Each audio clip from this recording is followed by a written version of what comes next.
The man under the bed. You ever have one of those nights where everything feels completely normal, and then, in a single second, it isn't? That's exactly what happened to us. I'd been hearing about this battle royale game for months. My friends wouldn't shut up about it. Every group chat notification, every lunch break conversation, every time we hung out, it always looped back to the same thing. Dude, you have to download it. Just try it once. I kept brushing it off. I wasn't a huge gamer. I played casually here and there, but I'd never been the type to sink hours into something like that. I figured it was just another trend that would fade out in a few weeks. I was wrong. One Friday night, my friends basically staged an intervention. Marcus, Jordan, and Tyler were already on a squad together and told me flat out, either you download it right now and play with us, or we're done talking to you about it. Obviously, they were joking, but I downloaded it anyway. Now, let me paint you a picture of who these guys are, because it matters. Marcus was the alpha of the group when it came to gaming. Insanely skilled, laser-focused, and the kind of player who called out enemy positions like he had some kind of sixth sense. He'd been playing since early access and probably had thousands of hours logged. Jordan was right behind him, coordinated, strategic, always thinking, 2 moves ahead. Then there was Tyler. Tyler was built different. He was the quiet one on the headset. Half the time, you forgot he was even in the lobby until he suddenly said something like, "Guys, I need help. Someone's flanking me," in the most defeated voice you've ever heard. Marcus, Jordan, and I, on the other hand, talked constantly. We narrated everything, made fun of each other, turned every match into a comedy show. It was pure chaos, and I was terrible. Marcus was doing his best to walk me through the mechanics over a voice chat. Where to land, how to build, when to fight, when to run. I was nodding along like I understood, but in reality I was running into walls and accidentally firing at my own teammates. Classic. Anyway, none of that really matters for what I'm about to tell you. We were maybe 30 minutes into the session, deep in a match, somewhere in the mid-game. Marcus had been leading us across the map, calling out rotations, keeping us alive. And then, he just stopped talking. At first, I didn't think much of it. Maybe he got distracted. Maybe his phone rang. 10 seconds passed. Then 15. I noticed his character on screen had gone completely still, just standing there in the open, not moving, not reacting. Jordan keyed up. "Marcus, what are you doing? Move. You're going to get us killed." Nothing. His mic icon was still lit up on the screen, though. The audio channel was active. And if you listened closely, you could hear it. Background noise. Faint, distant, unclear. Like something was happening in the room behind him. Tyler, Jordan, and I started cycling through responses, confused, then concerned, then outright begging him to respond. "Marcus, say something. Marcus, dude, what is happening right now?" And then it hit. A scream. Not a scream into the microphone. Not like someone who grabbed the headset and yelled. This was deep in the background.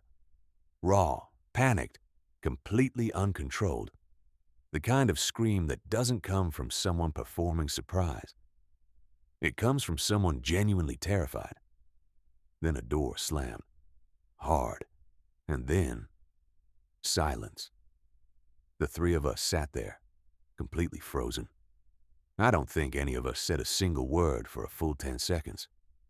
It's a strange thing, hearing someone you know scream like that and not being able to do anything about it. It cuts right through you. I told the others, "I'm calling him, don't move." I grabbed my phone and dialed immediately. Straight to voicemail. I called again. Voicemail. 3 more times. Nothing. 5 calls total with no answer. I was already grabbing my keys. Marcus lived about 6 minutes from me. I made it in 4. When I pulled onto his street, I noticed right away no cars in the driveway. The lights inside were on, every single one, it looked like, and the front door was open, not cracked. Open, just sitting ajar with the porch light spilling out onto the steps. I let myself in and called his name as I stepped through the doorway.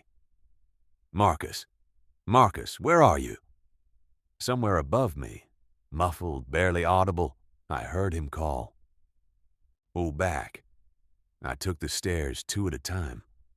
His room was the loft at the end of the hall, and that's where I found him, not sitting at his desk, not standing in the doorway. He was on the floor, shoved as far back under his bed frame as he could get, arms wrapped around his knees, breathing hard. Get under here, he whispered. Marcus, what happened? Come out from under there. He shook his head. There was someone in here. It took a while to pull the full story out of him. He kept speaking in these broken fragments, like his brain was still catching up to what had happened. But eventually, once he calmed down enough, he told me everything. He'd been sitting at his desk playing the game with us. At some point, he felt something shift beneath him, a slight movement, a pressure. He assumed it was nothing. Old house, the floor settles, whatever. But a few seconds later, he felt it again, more deliberate this time, like something pressing upward against the mattress from below. He reached down slowly and lifted the bedskirt. There was a man under his bed, not a shadow, not a reflection. A full-grown adult male lying flat, completely still, staring up at him. Marcus screamed. He threw his headset, and that's what we heard, and scrambled backward into the far corner of the room. He said he was completely paralyzed, couldn't move, couldn't process what was happening, just screaming in the corner while the man, slowly, calmly, pushed himself out from under the bed, stood up, didn't say a word, didn't look at Marcus, just walked straight out the bedroom door. That was the last Marcus saw of him. He waited there in the corner for what felt like forever, before finally pulling out his phone and calling the police. 2 officers showed up. One went through the house, every room, every closet, the basement, the garage. The other stayed outside with Marcus and me, writing everything down in a small notepad. She asked him to describe the man. Marcus did his best. Average height, dark clothing, middle-aged maybe. But the honest truth was that Marcus had been so overwhelmed with fear that the details were blurry. The search came up empty. No sign of forced entry. No one hiding anywhere. No evidence of how this person had gotten in or where they had gone. The officers left after maybe 20 minutes. I stayed over that night. Slept on his couch. Neither of us slept well. We still game together. We just make sure the doors are locked now. The player who knew my name. Here's something I want you to understand before I tell you this story. I am not a paranoid person. I've never been the type to spiral over weird coincidences or convince myself that something harmless is threatening. I'm practical, logical. I don't scare easily. What I'm about to describe rattled me for weeks. After the situation with Marcus, I'd been spending a lot more time on the game by myself. Not because I wanted to, more because I kept getting left out of my friends' sessions. They all had their schedules, their regular squads, their inside jokes that had been building for months. Meanwhile, I was still fumbling through the basics.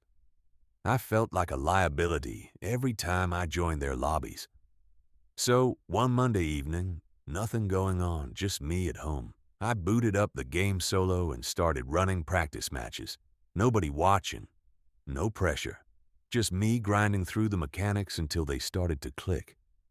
And over the following 2 or 3 weeks, something actually shifted. I started surviving longer. My aim got sharper. I wasn't winning, not even close, but I wasn't dying in the first 60 seconds anymore either. Progress.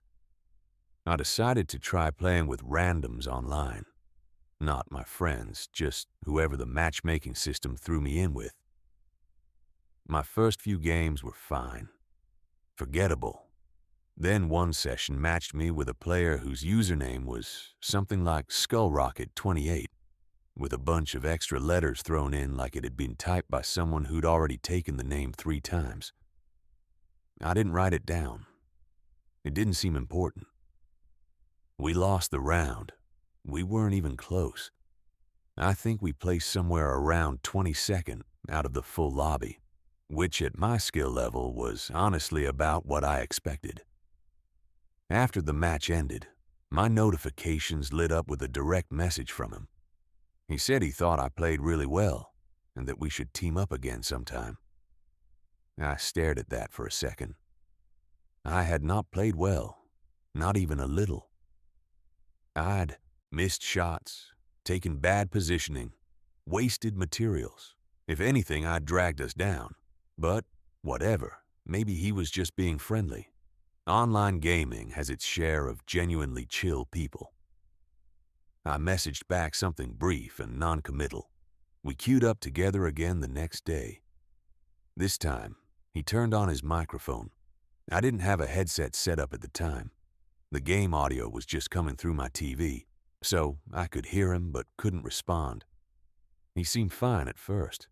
Calm, making call-outs, suggesting rotations. Normal teammate stuff. But then he started getting weird about the fact that I wasn't talking back. "Yo, turn your mic on," I kept playing. "Why aren't you saying anything? Put your mic on." I ignored it. "Dude, stop being a coward. Say something." At that point, whatever goodwill I'd extended to this person was completely gone. I figured I'd finish out the round and then just never queue with him again. Some people online are like that. They get weirdly aggressive when they can't hear themselves validated. It's not worth the energy. But then I heard him say something that made my blood run cold. My name. My full name. First and last. Not my username. Not some guess. My actual name. The one I go by in real life. The one that has nothing to do with my gaming profile. I stood up from my couch.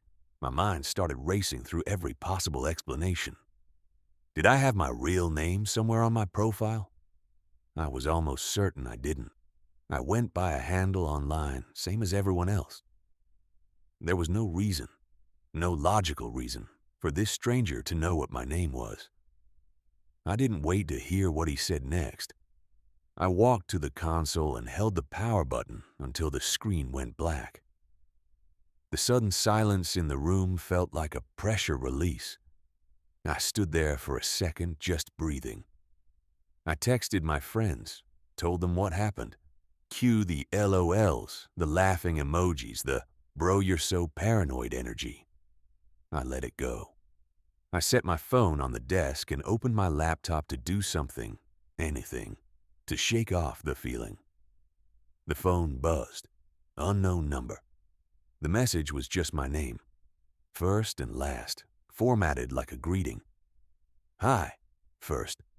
Last. I typed back. "Who is this?" The 3 dots appeared. The typing indicator sat there for what felt like an entire minute. My heart rate climbed with every second it kept blinking. The next message was a question. "Is this your address?" And then my address. My actual current home address. I typed back, "No, that's not my address. Wrong person." I don't know why I lied. Instinct, maybe. The need to create any amount of distance between me and whoever was on the other end. They never responded after that. I went back to my friends, accused all 3 of them of pulling an elaborate prank. They all denied it, swore on everything. And here's the thing. I know these guys. I've known them for years. They're pranksters, sure, but they're also terrible liars. None of them broke. None of them slipped. They genuinely seemed confused about why I was upset. I went to bed skeptical and unsettled. I don't know what exactly woke me up. That's the honest answer. It wasn't an alarm. It wasn't a dream, not one I can remember. Just a sound, somewhere in the room, and that pulled me out of sleep before I could identify it. I sat up in the dark, disoriented, looking around my room the way you do when you're 90% asleep and trying to reconstruct reality. Then 3 knocks hit my window. Slow, even, deliberate. I did not look. I want to be clear about that. I made a choice in that half second of panic, and the choice I made was to move. I got out of bed and walked fast, ran, into the hallway and into the bathroom at the end of the corridor. I locked the door, sat on the edge of the tub in the dark. No windows in there, no way in. I stayed in that bathroom until daylight came through under the door. When I finally went back to my room, I looked at the window. There was nobody there. Nothing outside. Just the ordinary suburban street I'd lived on for years, completely still in the early morning. I texted my friends again and told them where I'd spent the night. More laughing. More emojis. But when I saw them in person a few days later and looked them in the eyes, I still couldn't tell. And I still can't. To this day, I don't know whether it was an elaborate, coordinated prank or whether the guy on that headset somehow tracked down my real information and showed up at my house. I'm not sure which answer would scare me more. The man at the door. I want to preface this one by saying, I am a parent, and if you're a parent, I think this one is going to hit differently than the first two. My son Danny had been on that game for 4 months straight. 11 years old and completely consumed by it.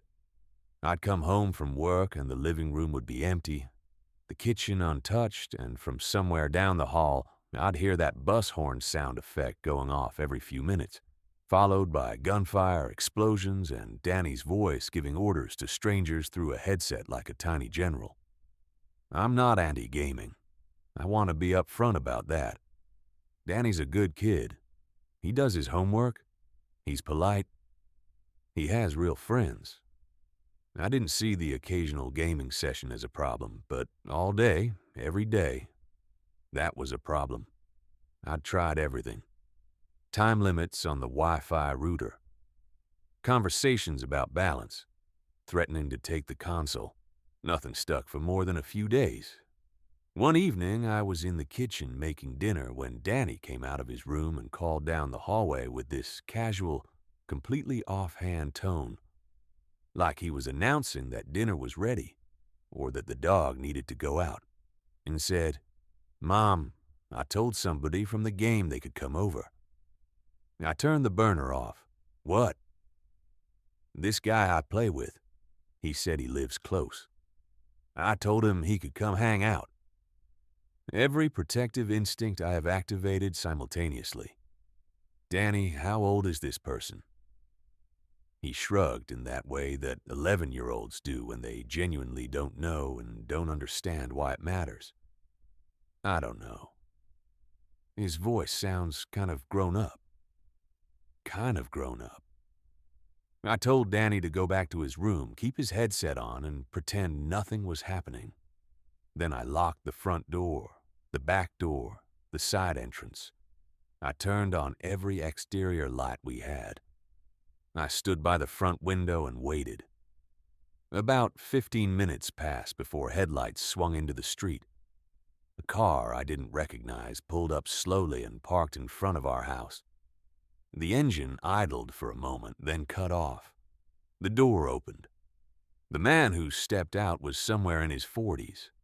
Average build, moving a little slow, dressed in casual clothes. Nothing dramatic about his appearance. In another context, a neighborhood barbecue, a school parking lot, he would have been completely unremarkable. In this context, watching him walk up my front path at 9:30 at night after my 11-year-old had unknowingly invited him over from a video game lobby. He was the most frightening thing I'd ever seen. He rang the doorbell. Once, twice, 3 times. I didn't move. He knocked. Harder this time. Then called out. I couldn't make out the words, but it was a greeting of some kind. Friendly enough. Patient. Then he stepped back off the porch and started moving along the side of the house, looking up at the windows as he walked. My chest tightened. He went around the back. I heard the back door handle move. Then pressure against the door frame. He was pushing on it, testing whether it was locked. The door held. I stayed in the kitchen and didn't breathe. Then, silence. I waited. 2 minutes. 5. I told myself, if he's gone to his car, this is over. He'll leave. I reached up slowly and tilted one of the kitchen blinds down, just enough to see outside. His face was 6 inches from the glass. He was looking directly into the kitchen. Or he had been. The second the blinds moved, he was looking directly at me. I screamed, louder than I intended, my voice shaking, that I was calling the police right now. He took a step back, then another. Then he turned and walked back down the side of the house. I watched through the front window as he got into his car. No rushing, no running. Just calm, unhurried, like he was leaving a parking lot. He drove away. I didn't call the police. I'm not entirely sure why. Shock, probably. The relief of watching the car disappear down the street was so overwhelming that the idea of dealing with anything else, calls, questions, a report, felt impossible in that moment. Instead, I went straight to Danny's room. He was sitting at his desk with his headset on, completely unaware of what had just happened 20 feet from where he was sitting. I made him take the headset off. I told him what had just happened. Not in a screaming way. I wanted him to understand, not shut down. I explained as clearly as I could that people online are not always who they say they are. That someone calling themselves a local gamer his age could be a 45-year-old man. That he seems cool and he sounds normal are not the same thing as he is safe. Danny was grounded for 2 weeks. No console, no games, no exceptions. After the 2 weeks, the console came back. The headset didn't. Not for 2 more months. He understood. He was shaken by it too. Once he grasped what had actually happened that night. He's more careful now. He tells me when someone online is asking him personal questions. He knows not to share his location. But here's the thing that I can't stop thinking about. The thing that keeps me up sometimes. What if I'd worked late that night? What if I hadn't been home when Danny made that announcement? What if the door had been unlocked? That man would have walked right in, and my son would have opened the door for him. What the screen can't protect you from 3 stories. 3 completely different people. 3 completely different situations. But they all started the same way. Someone sat down, picked up a controller, put on a headset, and assumed they were safe because they were at home. That assumption, the one we all carry around without even thinking about it, is exactly what makes these stories so unsettling. Because the danger in each of these situations didn't announce itself. It didn't look like a horror movie. It didn't come with warning signs that were easy to read in advance. It showed up quietly, in the middle of something ordinary, and turned the familiar into something terrifying. Let's talk about what actually happened in each case, because I think there's something important worth extracting here. Marcus's story is the one that's hardest to fully explain. How did a stranger get into his home? When? Why? The police found no signs of forced entry. Nothing was taken. The man who crawled out from under that bed said nothing, did nothing violent, and simply walked out the door, which somehow makes it worse, not better. Violence we can categorize. We know the word for it, we know how to talk about it. But a stranger who enters your home, hides silently under your bed while you're sitting 2 feet above him and then stands up and leaves, that's something the brain struggles to file anywhere. It just loops. It just keeps replaying. Was it random? Was he targeting Marcus specifically? Was he waiting for something that never happened? We don't know. And that uncertainty has a weight to it that doesn't fade. The second story sits in a category that's growing more common every year and is still somehow not treated with the seriousness it deserves. Online gaming communities are enormous. The average age of a gamer in the United States has been climbing for years. It's not primarily teenagers anymore. The platforms that connect players are largely anonymous, and the culture around them often normalizes behavior that, in any other context, would be immediately flagged as alarming. Someone knowing your real name when they should only know your username is a serious violation. Someone messaging your personal phone with your home address minutes after you've spoken online is not a prank. It's a threat. Whether or not anything ever escalated further, and in this case, we genuinely don't know. That sequence of events describes a person who obtained personal information without consent and used it to make contact. The person in that story handled it the way a lot of us would. They pulled back, tried to rationalize, told their friends, and ultimately couldn't confirm what had actually happened. And that ambiguity is part of what makes it so hard to shake. Danny's story, the mother, the 11-year-old, the man at the door, is the one I think about most when I consider who actually reads or watches stories like this. Because if you're a parent, you already know what it's like to try to monitor something that moves faster than your ability to keep up with it. Online gaming has outpaced most parental oversight systems. Kids form genuine relationships with strangers through these platforms. They share information. They make plans. They operate inside social ecosystems that parents often can't see and don't fully understand. Danny didn't do anything wrong. Not really. He made a naive decision that millions of kids make every day.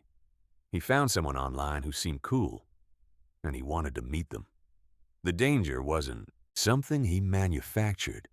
It was something that found him through a platform that enabled the connection and provided zero guardrails to stop it.